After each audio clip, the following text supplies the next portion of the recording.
Si los síntomas son parte de una reacción corporal instintiva, de un SBS, ¿aparecen siguiendo algún orden?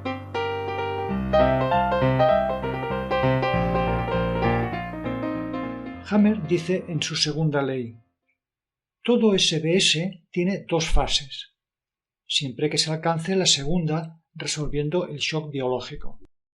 Junto con la alternancia diaria de día-noche, el cuerpo también cambia entre un estado activo y pasivo de recuperación. Los SBS empiezan con una primera fase llamada de conflicto activo. La persona está en un estado de alerta, de tensión, a toda hora del día y de la noche. Así, la persona duerme poco, se siente con mucha energía y ganas de actuar. Como ya hemos visto, tiene la mente ocupada con un pensamiento obsesivo. Aparece en el TAC del cerebro un foco de Hammer, sin producir ninguna molestia. Y hay cambios funcionales en un órgano. Nuestra paciente del tumor, con su hija atropellada por un auto, estará todo el día pensando en su hija y cómo puede ayudarla. En su TAC cerebral aparecerá un foco de Hammer a un lado del cerebelo, y en su cuerpo una o más glándulas mamarias empezarán a funcionar más. Imaginemos que su hija resultó muy mal herida, pasó semanas con riesgo de muerte y solo acabó de curarse después de algunos meses. Durante ese tiempo, su madre se mantuvo en un estado de conflicto activo con una intensa preocupación. Sus glándulas mamarias fueron proliferando durante toda la fase de conflicto activo. La masa de células resultante es lo que llamamos tumor. Cuanto más dure la fase de conflicto activo, mayor será el tumor. Por tanto, no hay células malignas que busquen dañarnos, sino una reacción corporal con su lógica que hacemos que funcione demasiado tiempo. Además, no siempre se produce proliferación celular durante la fase de conflicto activo, sino que también puede darse necrosis, pérdida de células, como veremos en el siguiente vídeo. Si se soluciona el conflicto, se pasa a la fase de recuperación. Estamos contentos, relajados o incluso eufóricos, ya que se ha resuelto la situación estresante. El foco de Hammer aparece diferente en el TAC, produciéndose una inflamación en esa zona del cerebro que, dependiendo de su tamaño, puede producir síntomas como dolor de cabeza, náuseas, problemas funcionales como parálisis, etc. En el cuerpo se invierten los cambios que se produjeron en la fase de conflicto activo, produciendo generalmente inflamaciones. Por ejemplo, cuando el tejido generado se descompone o se compone nuevo tejido. La mayoría de enfermedades cotidianas como resfriados, tos, irritaciones de garganta, etc., son síntomas de esta fase, ya que nos sentimos enfermos, tenemos fiebre, estamos débiles y con necesidad de recuperarnos. Hacia el final del proceso se forman cicatrices y otros síntomas. En nuestro ejemplo, cuando la hija salga de peligro, la madre estará cansada pero mentalmente relajada, tranquila. El foco de Hammer se inflamará y podrá causar problemas de espacio en la caja craneal. Los cambios en el pecho se revertirán si el tumor no se ha extirpado quirúrgicamente. Los microbios descomponen el exceso de tejido, generando pus. Completada la descomposición, quedará una cicatriz. La duración más la intensidad de la fase de conflicto activo es más o menos la misma que la duración e intensidad de la fase de recuperación y determina la intensidad de los síntomas y su progresión. En la mitad de la fase de recuperación, pero no más tarde de 3 semanas desde la solución del conflicto, hay lo que se llama la crisis epileptoide, EC, que es cuando se alcanza la mayor intensidad de los síntomas, en particular la inflamación. A partir de ese momento avanza la cicatrización y disminuyen otros síntomas como la inflamación. La crisis epileptoide es un momento especial en el que el cuerpo, por poco tiempo, vuelve a funcionar como en la fase de conflicto activo y, dependiendo del órgano afectado, puede durar entre unos segundos y unas pocas horas. En la mayoría de los SBS, esta crisis pasa desapercibida. En algunos casos produce síntomas que pueden ser fuertes e incluso fatales y que son diagnosticados como crisis epiléptica, ataque al corazón o ataque de asma. Hasta ahora hemos explicado una evolución sencilla de un SBS, que es más bien una excepción en los humanos. En nosotros lo más frecuente son las recaídas. Como la gente ahora vive sin controlar sus instintos de forma bastante rígida e incapaz de cambiar, los SBS se repiten y repiten durante años. Por ejemplo, cuando tenemos shocks por trabajar con un empleado, jefe o cliente que nos disparan la fase de conflicto activo hasta que llegan las vacaciones o el fin de semana.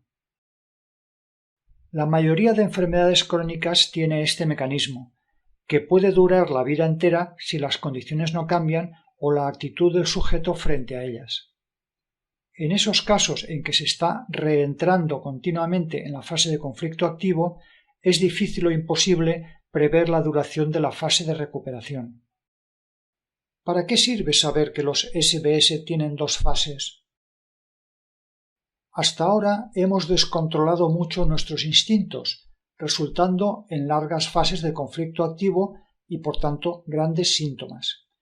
Ahora, con este nuevo conocimiento, los pensamientos obsesivos pueden avisarnos de que estamos en la fase de conflicto activo mucho antes de que nos enteremos por los síntomas orgánicos, y así intentar hacer algo para resolver el conflicto cuanto antes y todos los síntomas sean menos problemáticos. Por otro lado, si los síntomas ya son claros, en función de en qué fase esté el paciente, puede elegirse entre diferentes terapias. Veamos las diferentes posibilidades en el caso de nuestra paciente con un tumor. Si no conoce las 5 leyes biológicas, no conocerá el origen de lo que le pasa ni su situación. Como la medicina oficial tampoco lo sabe y tampoco sabe por qué se producen lo que llaman remisiones espontáneas, entonces recomienda quimio, radio y cirugía, con resultado de largo sufrimiento, desfigurar a la mujer y frecuentemente una muerte prematura. Como mucho le hacen una cirugía conservadora, pero queda la ansiedad por el miedo a nuevos tumores o metástasis, como ocurre con el tratamiento hormonal. También puede ocurrir que la mujer del tumor conozca las 5 leyes biológicas, con lo que no sufrirá ningún shock adicional provocado por ningún diagnóstico terrorífico, sino que además podrá evaluar su situación, ya sea. Posibilidad 1. El SBS está en su fase activa. El tumor es todavía muy pequeño, pero ya no crece porque ella ya no está preocupada, dado que prevé que den el alta a su hija en cualquier momento. Cuando esto ocurra, el SBS entrará en su fase de resolución y los microbios desharán completamente el tumor. En este caso, no es necesario ninguna terapia. Solo puede acordar con el terapeuta algún tratamiento local sintomático y el control de la correcta realización de la fase de recuperación. Para ello pueden usarse una gran variedad de recursos convencionales o alternativos, que pueden usarse mucho más efectivamente con el conocimiento de las 5 leyes biológicas. Con este conocimiento desaparece el misterio de por qué un remedio va bien unas veces y otras no.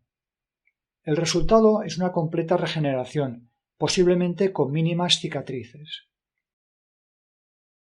Posibilidad 2. El SBS está en su fase activa también.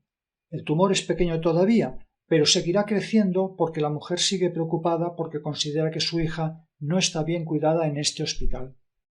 La terapia consiste aquí sobre todo en intentar resolver cuanto antes el conflicto o al menos reducir su intensidad.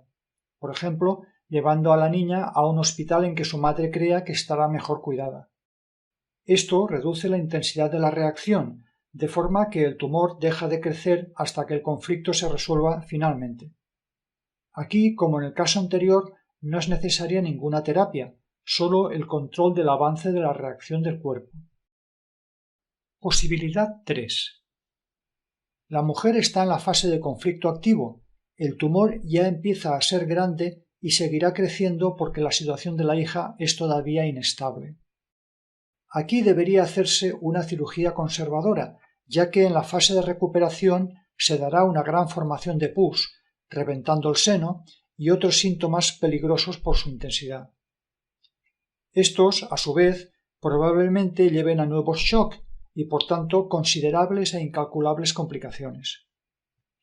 Una operación ahorra todo esto, pero ahora la mujer ya no tiene miedo de nuevos tumores, metástasis u otras horribles amenazas a su salud y debería, por tanto, estar tranquila respecto a su salud. Posibilidad 4. Que el SBS ya esté en su fase de recuperación. Los microbios están degradando el tumor, lo que ha llevado a una erupción de pus que lleva a la mujer a ver a su médico. El diagnóstico no le causa pánico porque sabe la relación de lo que le ocurre con lo que le ha pasado antes. Su hija ya está en casa, con lo que se resolvió su conflicto. En este caso tampoco es necesario ninguna terapia, solo ir siguiendo la evolución del cuerpo. Hay, por supuesto, miles de otras posibilidades que el SBS puede tomar en cada caso, pero, conociendo las 5 leyes biológicas, la paciente tiene en casi todos los casos muchas oportunidades para influir positivamente en su curso y acabar sonriendo. Las 5 leyes biológicas no prometen ninguna salvación ni nada parecido. A veces es necesario medicación o cirugía y puede haber complicaciones porque, dado que la Seguridad Social no reconoce las 5 leyes biológicas, los pacientes están divididos entre los diferentes enfoques para su terapia, lo que conlleva muchos problemas. Teniendo en cuenta esta realidad, sin embargo, las 5 leyes biológicas ofrecen la oportunidad de comprender las causas de nuestros síntomas y reacciones instintivas corporales y, a través de ello, dirigirse a opciones terapéuticas adecuadas. Así, en este ejemplo, se consiguen los mejores resultados con el menor esfuerzo. Siempre, en este ejemplo, sin quimio ni radio y en muchos casos incluso sin cirugía, y en vez de ello concentrándose en cambios en las condiciones de vida que vamos a exponer más claramente a través de experiencias propias relatadas en otros vídeos. Aunque se hayan resaltado en estos ejemplos los síntomas externos, materiales, las posibilidades concretas de tratamiento deben tomar siempre en cuenta todas las circunstancias personales, incluidas las internas, pues ellas son las que llevaron al shock y nos pueden sugerir opciones para resolver el conflicto o controlar el curso del SBS. Con el conocimiento de la primera y segunda ley podemos identificar la causa y evolución y ritmo de cada SBS. Pero ¿cómo sabemos qué síntomas ocurren en la fase activa y cuáles en la fase de recuperación? Esto es lo que nos explica la tercera ley, que veremos en el vídeo siguiente.